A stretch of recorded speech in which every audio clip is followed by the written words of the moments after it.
और क्या हाल चाल। तो ड्रैगोनेट इमोर्टल के एपिसोड बोला जाए तो नोबल एपिसोड 56 की शुरुआत होती है और हमारे वांगलिंग को बताया जाता है जिसके सामने पूरा का पूरा जो क्लाउड स्काई सेक्ट है ना वो खड़ा हुआ था। अब इतने में बुड्ढा चलता है तो कहने लगता है कि इसमें मेरी कोई भी गलती नहीं है, जो भी पूछना है सामने जो टोपी वाला बंदा है ना इसी से पूछो। अब जैसे ही हमारा वांगलिंग बुड्ढे को ऐसा कहता हुआ दिखता है ना तो हमारा वांगलिंग समझ जाता है कि बुड्ढे ने शायद उसे विदा दिया है। और अब आगे तो नोबल शुरू करने से पहले ही कह दूं कि भाई अगर जिन लोगों ने चैनल को सब्सक्राइब नहीं किया है ना वो कर लो और वीडियो को लाइक भी कर दिया करो और एक छोटा सा कमेंट भी कर दिया करो। खैर कोई नहीं, शुरू करते हैं। अब जैसे ही क्लाउड स्काई सेक्ट का बुड्ढा वांगलिंग के साथ जो बुड्ढा आया हुआ था ना उसकी बात सुनता है ना तो ये हमारे वांगलिंग की ओर देखकर कहने लगता है कि उम्मीद है बच्चे कि तुम्हारे पास कोई अच्छा रीजन होगा जिसकी वजह से तुमने हमारे जो क्लाउड स्काई सेक्ट का फॉर्मेशन है ना उसे तोड़ा है, वरना ये तुम्हारे लिए अच्छा नहीं होगा। अब जैसे ही वांगलिंग सामने वाले बुड्ढे की बात सुनता है ना तो सामने वाले बुड्ढे से कहने लगता है कि मैंने सुना है कि जो क्लाउड स्काई सेक्ट है ना वो उसमें बहुत सारे सोल फॉर्मेशन बोले जाए तो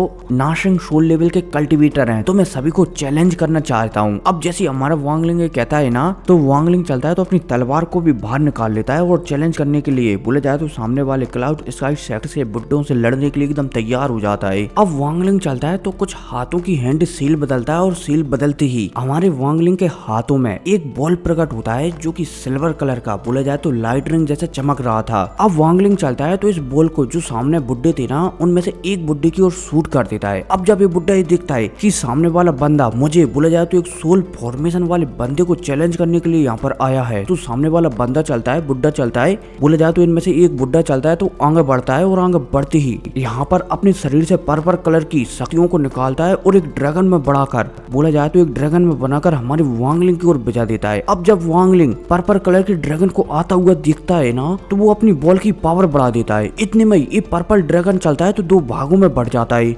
एक भाग तो हमारे वांगलिंग के ऊपर अटैक करने के लिए आने लगता है और जो दूसरा भाग था ना हमारे वांगलिंग ने जो अटैक किया था ना सिल्वर बॉल से उसकी ओर जाने लगता है। अब जब वांगलिंग ये देखता है कि सामने वाले बुड्ढे ने एक ही अटैक में से एक साथ दो अटैक बनाकर उसकी ओर भेज दिए हैं तो वांगलिंग चलता है तो उसका जो फ्लैग है ना झंडा उसे निकालने वाला होता है। तभी जो बुड्ढा हमारे वांगलिंग को यहाँ पर लाया है ना वो बुड्ढा मना कर देता है कि क्या कर रहे हो तुम, मैं तुम्हें यहाँ पर किस लिए लाया हूँ, डोमेन को एक्सपीरियंस कराने के लिए। तो सामने वाला जो अटैक है ना बोला जाए तो बंदे का अटैक है ना उसे एक्सपीरियंस करो, बोला जाए तो हेड ऑन लो। अब जब वांगलिंग यहाँ पर इस बुड्ढे की बात सुनता है ना तो वो भी हमें सिर हिला देता है और जो सामने अटैक आ रहा था ना उसे झेलने के लिए तैयार हो जाता है। हालांकि वांगलिंग सोच लेता है कि अगर कुछ भी प्रॉब्लम हुई ना तो वो अपने जो फ्लैग है ना उसका इस्तेमाल करेगा और यहाँ से 9-11 बोला जाए तो भाग जाएगा। अब ये अटैक चलता है ड्रैगन वाला तो ये सीधा हमारे वांगलिंग से आकर टकरा जाता है धड़ाक, जिस वजह से वांगलिंग चलता है बोला जाए तो ये अटैक ड्रैगन वाला अटैक था ना ये हमारे वांगलिंग के अंदर शरीर में घुस जाता है, जिस वजह से हमारा जो वांगलिंग है ना उसे प्रेशर महसूस होने लगता है। उसे ऐसा लगने लगता है कि मानो एक बहुत बड़ा पहाड़ उसके सिर पर रख दिया हो। अब इतने में हमें जो बुड्ढा यहाँ पर वांगलिंग को लाया था ना उस बुड्ढे को बताया जाता है। ये बुड्ढा जब वांगलिंग को दिखता है ना कि वांगलिंग डोमेन को महसूस कर रहा है तो ये बुड्ढा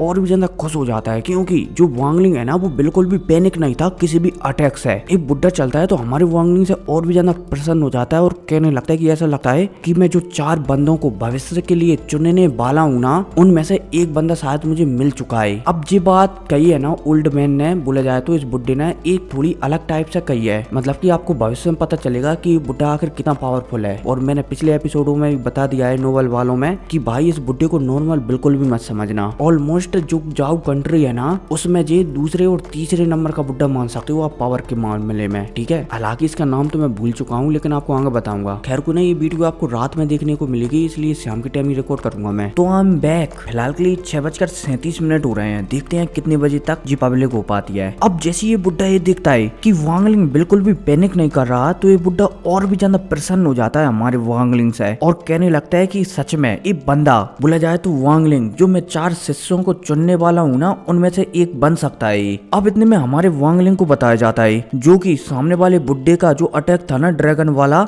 उसके अंदर घुस गया था ना उसकी डोमेन पावर को महसूस कर रहा होता है। इतने में जब ये बुड्ढा हमारा वांगलिंग यहाँ पर जिस बुड्ढे के साथ आया था ना वो बुढ़ा हमारे वांगलिंग को थोड़ा सा परेशान होता हुआ देखता है ना, तो जो बंदे ने अटैक किया है ना वो वाला ड्रैगन इस बुड्ढे के इशारा करते ही बाहर निकल आता है और बाहर निकलती वो वाले ड्रैगन तो तोड़ देता है बुड्ढा। बोला जाए तो जो वांगलिंग जिस बुड्ढे के साथ आया है ना वो बुड्ढा, अब जैसे ही अटैक टूटता है ना तो जिस बुड्ढे ने इस ड्रैगन वाला अटैक किया था ना वो बुड्ढा का चेहरा एकदम पीला पड़ जाता है और थोड़ी सी वो ब्लड की उल्टियां करने लगता है। बुड्ढा समझ जाता है कि इस लड़के के साथ जो बुड्ढा आया है ना, बोला जाए तो ओल्ड मैन आए है ना सफेद दाढ़ी वाला, हम इसे ठरकी बुड्ढा कहेंगे, ठीक है। जो ठरकी बुड्ढा आया है ना ये बहुत ही ज्यादा पावरफुल है। लेकिन अब जो अटैक करने वाला बुड्ढा चलता है जो ठरकी बुड्ढा से कहने लगता है कि एल्डर हमें पता है कि आप बहुत ही ज्यादा पावरफुल हो, लेकिन आप इस तरीके से हमें यहाँ पर वो कॉलेज में क्या होती है रैगिंग, सॉरी रैगिंग नहीं, ब्लैकमेल नहीं कर सकते। अब जब ठरकी बुड्ढा सामने वाले बुड्ढे की बात सुनता है ना तो एक टोकन निकालता है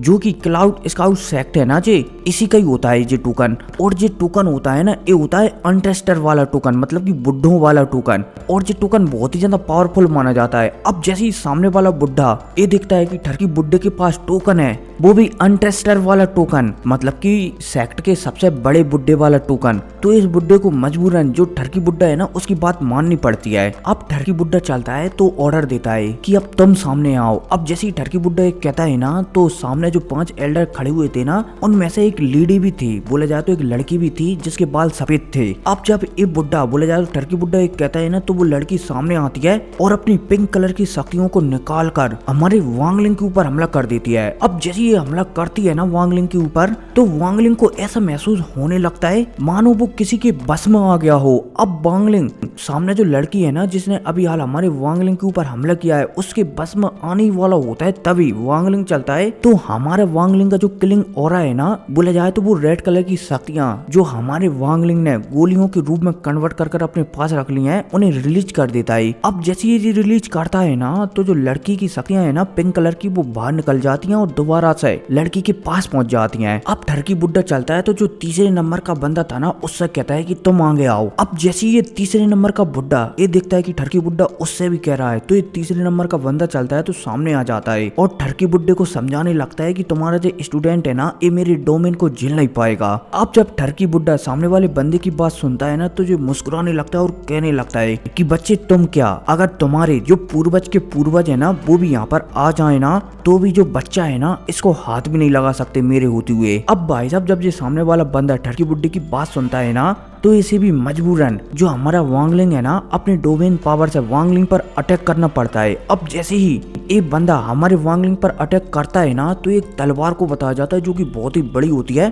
और जो तेजी से हमारे वांगलिंग की ओर आगे बढ़ने लगती है। अब जैसे ही वांगलिंग इस तलवार को अपने 10 फुट के दायरे में आता हुआ दिखता है ना तो वांगलिंग को ऐसा महसूस होने लगता है कि मानो उसकी जो जिंदगी है ना वो धीरे धीरे कोई छीन रहा हो। हमारा वांगलिंग समझ जाता है कि इस बंदे का डोमेन बहुत ही ज्यादा पावरफुल है। अब इतने में हमें ठरकी बुड्ढे को ही बताया जाता है जो कि इस डोमेन को देखकर थोड़ा सा हैरान हो जाता है क्योंकि इस डोमेन का नाम होता है डोमेन ऑफ पासिंग। अब पता नहीं ये क्या है लेकिन नाम होता है जी, ठीक है। अब यहाँ से वांगलिंग चलता है और जो ठरकी बुड्ढा चलता है तो यहाँ से निकल जाते हैं, लेकिन निकलने से पहले जो तीसरे नंबर का बंदा है ना उससे बुड्ढा कहकर जाता है कि भविष्य में तुम्हारा डोमेन सच में और लोगों से और भी ज्यादा पावरफुल बनेगा। अब फाइनली हमारा वांगलिंग और ठरकी बुड्ढा चलते हैं तो यहाँ से निकल जाती हैं। अब ये रास्ते में जा ही रहे होते हैं तभी ये बुड्ढा चलता है तो हमारे वांगलिंग को बहुत सारी टोकन बताने लगता है कि तुम्हें पता है कि आसपास में जितनी भी सेक्ट है ना मैं एक हिसाब से सारे सेक्टों का मालिक हूँ। बोला जाए तो इस मतलब कि जाओ कंट्री में सिर्फ एक क्लैन को छोड़कर, अब जे भला की इसमें लिखी नहीं है अभी लेकिन चलो मैं बता ही देता हूँ कि भाई ये बुड्ढा है ना इसके पास बहुत सारे टोकन है सिर्फ एक सेक्ट के टोकन को छोड़कर। अब वो सेक्ट है ना वो बहुत ही ज्यादा पावरफुल बंदे का है इसलिए ये बुड्ढा उस सेक्ट का टोकन नहीं ले पाया था। खैर को नहीं आगे बढ़ते हैं वरना आपके सिर से ऊपर चली जाएगी। अब फाइनली हमारा वांगलिंग चलता है तो घर आ जाता है, बोला जाए तो अपने रूम में आ जाता है और जिन 3 बंदों का हमारे वांगलिंग ने डोमेन को एक्सपीरियंस किया है ना उसे रिपीट करने लगता है। साथ ही साथ जो 3 बंदे थे ना उन तीनों का जो वुड कार्बेंट है ना वो भी बनाने लगता है। अब भाई साहब हमारा वांगलिंग चलता है तो सबसे पहले बंदे का कार्बन बनाता है, लेकिन वांगलिंग पहले बंदे का कार्बन नहीं बना पाता, बोला जाए तो पुतला नहीं बना पाता और वो बीच में ही रुक जाता है। अब पलक झपकती 1 साल गुजर जाता है और 1 साल में जो 3 बंदे थे ना जिसका हमारे वांगलिंग ने कुछ समय पहले डोमेन एक्सपीरियंस किया था, 3 में से हमारा वांगलिंग 2 बंदों का मतलब की जो मूर्ति है ना शक्तियों वाली वो बना लेता है, सिर्फ तीसरे बंदे की नहीं बना पाता। अब पलक झपकती 10 साल गुजर जाते हैं और जो वांगलिंग है ना वो भी अब थोड़ा थोड़ा बूढ़ा हो गया था और वांगलिंग पिछले 10 सालों में मतलब कि अब टोटल 20-25 मतलब कि 18-19 साल हो गए हैं, ठीक है, हमारे वांगलिंग को यहाँ पर आए हुए। और ये 10 साल बीते हैं ना, इन 10 सालों में वांगलिंग ने सिर्फ एक ही बंदे का मूर्ति बनाई है और वो है जो शॉर्ट वाला बंदा था ना तीसरे नंबर का, जिसने उस ठरकी बुड्ढे से कहा था कि ये बंदा मेरे डोमेन को नहीं झेल पाएगा। हमारा वांगलिंग पिछले 8 सालों से उसी बंदे का पुतला बनाने में लगा हुआ है, फिर भी हमारे वांगलिंग ने उस बंदे का पुतला नहीं बना पाया है। हालांकि वांगलिंग बहुत ट्राई करता है, लेकिन वो एंड में जब वांगलिंग उस पुतले में पूरी जान ही डालने वाला होता है ना, तभी वो पुतला टूट जाता है, या फिर वांगलिंग जिस चाकू से पुतले को बना रहा है ना चाकू ही टूट जाता है। मतलब कि कुछ ना कुछ गड़बड़ हो जाती है, इसलिए वांगलिंग पिछले 10 सालों से उस तीसरे नंबर के बुड्ढे का पुतला बना ही नहीं पा रहा था। अब इतने में हमें बताया जाता है कि जो 10 साल बीते हैं ना, तो जो डानियो था ना उसकी भी शादी हो चुकी है और उसका एक बेटा भी है। मतलब कि डानियो की शादी हो चुकी है और उसका एक बच्चा भी हुआ है जो कि वांगलिंग को ग्रैंड पा कहकर बुलाता है। अब इतने में हमें वांगलिंग को बताया जाता है जो कि एक दिन अपने मतलब की दुकान का दरवाजा खोलकर बाहर निकल ही रहा होता है, तभी एक छोटा सा बच्चा हमारे वांगलिंग को मतलब कि 4 साल का बच्चा था, हमारे वांगलिंग को वाइन का जग देने के लिए आता है। वांगलिंग चलता है तो छोटे से बच्चे से वाइन का जग ले लेता है। बच्चा चलता है तो वांगलिंग से कहने लगता है कि ग्रैंडपा वांग मेरी कैंडी कहाँ पर है। अब जब वांगलिंग बच्चे को देखता है ना, कुछ मांगते हुए देखता है ना, तो वांगलिंग चलता है तो एक चॉकलेट बोला जाए तो टॉफी रहती है ना, वो सामने बच्चे को दे देता है। अब जैसे ये डानियो का बच्चा वांगलिंग के हाथ से टॉफी लेता है ना, तो ये यहाँ से उछल कूद करते हुए निकल जाता है। अब इतने में हमारे वांगलिंग को बताया जाता है जो कि बाजार में चलते हुए जा रहा होता है और जितने भी बंदे हैं ना वो सभी के सभी वांगलिंग की एकदम दिल से इज्जत करते हैं, क्योंकि आस पास में जितनी भी दुकानें हैं ना उनमें से 90% अब वांगलिंग की हो चुकी हैं। क्योंकि वांगलिंग बोले जाए तो हर बंदा वांगलिंग से पैसे उधार लेने के लिए आता था, लेकिन पैसे चुका नहीं पाता था, इसलिए नियम के हिसाब से दुकान ही वांगलिंग की हो जाती थी। लेकिन वांगलिंग कभी भी किसी से दुकान खाली करने को नहीं कहता था। मतलब कि एक बार वांगलिंग ने पैसे दे दिए ना तो भाई कुछ लेना देना ही नहीं है वांगलिंग का। इसलिए जब भी वांगलिंग बाजार में से गुजरता था ना तो सभी लोगों को ऐसा लगता था कि मानो वांगलिंग पैसे मांगने के लिए आ रहा हो, इसलिए सभी वांगलिंग को एकदम नमस्ते, शुक्रिया अंकल, दादाजी आओ यहाँ पर बैठते हैं, मतलब कि ऐसा ही वांगलिंग को एकदम फुल इज्जत देते थे। अब एक दिन की बात है जब वांगलिंग रास्ते पर जा ही रहा होता है, तभी एक बंदा घोड़े पर सवार होकर सीधा वांगलिंग के पैरों में गिर जाता है और वांगलिंग से कहने लगता है कि एल्डर वांग मुझे बचा लीजिए। अब जैसे ही वांगलिंग सामने वाले बंदे को दिखता है ना तो वो इस बंदे को पहचान जाता है। ये बंदा वही होता है जिसने हमारे वांगलिंग से पहली बार वो ड्रैगन वाली मूर्ति खरीदी थी और जो इस सिटी के प्रिंस का एकदम खास आदमी था। अब जैसे ही वांगलिंग इस बंदे को दिखता है ना तो इस बंदे के पीछे एक बंदा पड़ा हुआ था, तो वो बंदा चलता है तो सीधा वांगलिंग वाले बंदे पर हमला कर देता है और जैसे ही हमला करता है ना तो वांगलिंग के सामने खोपड़ी सी प्रकट हो जाती है। अब जब वांगलिंग सामने वाले बंदे को अपने ऊपर हमला करता हुआ देखता है ना तो वांगलिंग चलता है तो हाथ हिलाता है और हाथ हिलाते ही जो खोपड़ी वाला अटैक प्रिंस के चमचे के ऊपर किया था ना वो डिस्ट्रॉय हो जाता है। इतने में ही हमारे वांगलिंग का पपेट निकलता है और जो अटैक है ना उसकी सारी एनर्जी सोख लेता है और ये सब कुछ इतना फास्ट होता है कि किसी को पता भी नहीं चलता। और तो और जिस बंदे ने अटैक किया है ना वो भी यहाँ से दूर फेंकता हुआ चला जाता है। हालांकि वो मरता नहीं है क्योंकि वांगलिंग उसे मारना नहीं चाहता था, क्योंकि अगर वांगलिंग ने उस बंदे को मार दिया ना तो पिछले 20-25 सालों से वांगलिंग सोल फॉर्मेशन पर पहुंचने के लिए मेहनत कर रहा है ना, वो मेहनत बेकार जा सकती है। इसलिए वांगलिंग जो सामने बंदा है ना उसे मारता नहीं है। अब वांगलिंग चलता है तो यहाँ पर आस पास 2-4 बंदों को बुलाता है और जो प्रिंस का चमचा था ना उसे अपने घर में ले जाकर उसे गोली वगैरह खिलाता है ताकि वो ठीक हो जाए। और होता भी ऐसा ही है, वांगलिंग के ठीक तरीके से ख्याल रखने पर वो चमचा बहुत ही जल्दी रिकवर हो जाता है। अब इसी के साथ सीन शिफ्ट होता है और हमारे वांगलिंग ने जिस बंदे को मारा था ना, बोला जाए तो प्रिंस के चमचे पर जो बंदा हमला करने के लिए आया था ना और हमारे वांगलिंग ने उसे उठाकर बाहर फेंक दिया था, हमें उसी बंदे को बताया जाता है। ये बंदा चलता है तो एक पैलेस में आता है और यहाँ पर कहने लगता है कि मास्टर मुझे बचा लीजिए, मुझे